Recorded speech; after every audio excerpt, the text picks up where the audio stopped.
Paz, queridos, capítulo 4 de 1 Pedro.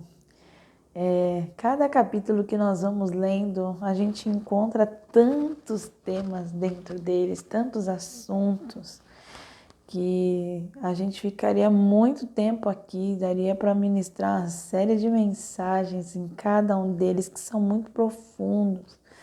Nós estamos fazendo um devocional realmente que você possa buscar na sua casa de uma maneira mais profunda, ler mais de uma vez o texto, deixar esse texto entrar no seu coração, na sua mente, para que o Senhor possa transbordar a sua vida.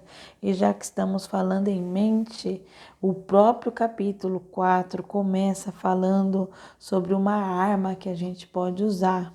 Olha só, que Cristo padeceu por nós na carne e que nós devemos nos armar neste pensamento, né?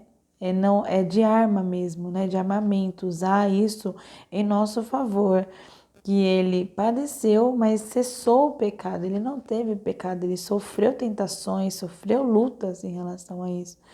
E que nós devemos também tomar cuidado e vigiar. E aqui ele traz uma série de detalhes na vida em que a gente não pode realmente deixar ser levado por essas circunstâncias, pelas nossas vontades, os desejos carnais, né? E aí ele diz o seguinte, que o evangelho foi pregado e nós vamos dar conta, né, de tudo aquilo que temos vivido.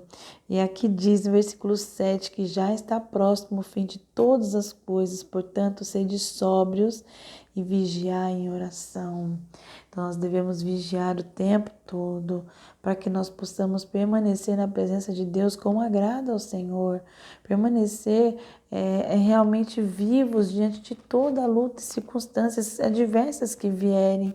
Aqui ele continua dizendo que se alguém falar, fale segundo as palavras de Deus. Se alguém administrar, administre segundo o poder de Deus, para que em tudo Deus seja glorificado por Cristo Jesus. A Ele pertence toda a glória e todo o louvor. Então, em tudo, sejamos hospitaleiros, amorosos uns com os outros. É o que está dizendo aqui a Escritura, né? Como você vai lendo, o Senhor vai enchendo a sua vida, né? Nós não devemos estranhar a ardente prova que tem vindo sobre nós, né? Essas coisas estranhas, nós devemos nos alegrar. Ele nos convida aqui, ele nos chama, nos convoca a ter esta alegria, né? No fato de sermos participantes das aflições de Cristo. Querido, cada versículo deste capítulo, deste livro, da Bíblia toda, né? Traz para nós profundos princípios, coisas maravilhosas que podemos aprender e aplicar na nossa vida, né? Não fique apenas esperando ouvir de alguém, por exemplo, hoje eu estou aqui dizendo, pare para ouvir o Senhor falar, leia o versículo, releia, até o Senhor realmente tratar algo que está precisando ser trabalhado na sua vida, abandonar aqui, como falou, idolatria, bebedice, concupiscência, até glutonaria. Então, vamos vigiar, porque nós estamos passando pela prova para sermos aprovados por Deus, para perseverarmos e termos Jesus como nosso modelo para nos fortalecer e nos ajudar, né?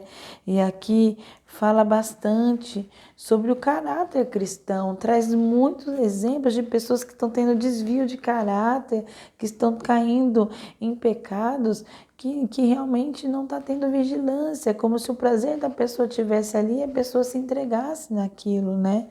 Então, nós devemos buscar sermos fortalecidos na presença de Deus. Aqui diz no versículo 16: se padece como cristão, não se envergonhe, antes glorifique a Deus nessa parte.